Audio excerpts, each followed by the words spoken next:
Oy mga kabiyahe, welcome back sa channel kung saan ang pag-uusapan natin tungkol sa motor. Naabot kaya, pang araw-araw at syempre, pang forma din. At ngayong araw, ibang klase itong mga paps. Pag-uusapan natin ang motor na malit sa tingin, pero malaki ang ambag. Ang Honda Navi.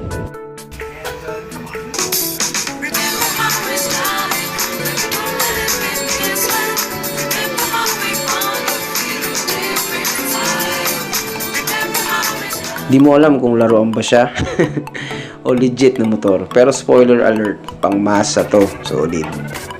Unang tingin pa lang mga paps, mapapakamot ka na eh. Scooter ba to o pang pocket bike o underboard?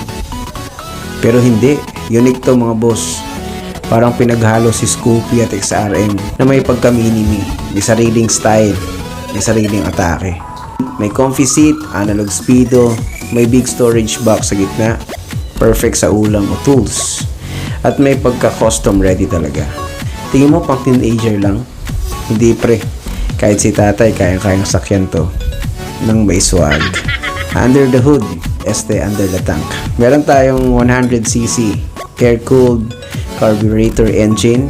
Hindi siya pang karera pero sakto sa city at probinsya ride. Tuloy-tuloy lang, parang si Crush na hindi nagre-reply pero umaasa ka pa rin. Top speed around 80 to 90 kilometers per hour. Depende sa bigat ng rider at sa hangin ng panahon. Sa arangkada, hindi siya ganun kabagsik pero smooth. Walang sabit, walang ingay na parang sirang blender.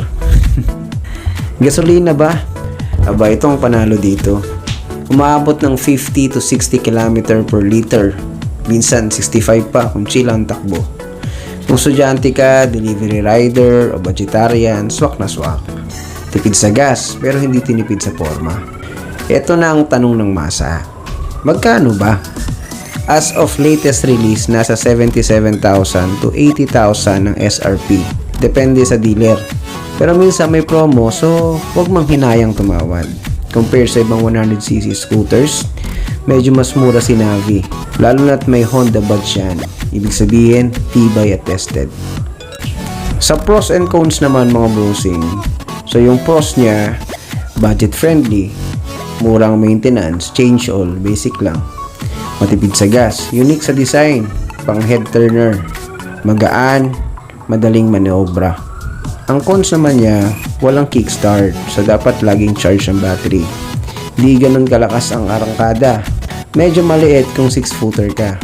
Walang fuel gauge. Yes, timplahan lang ang takbo mo bro. Pang araw-araw, solid.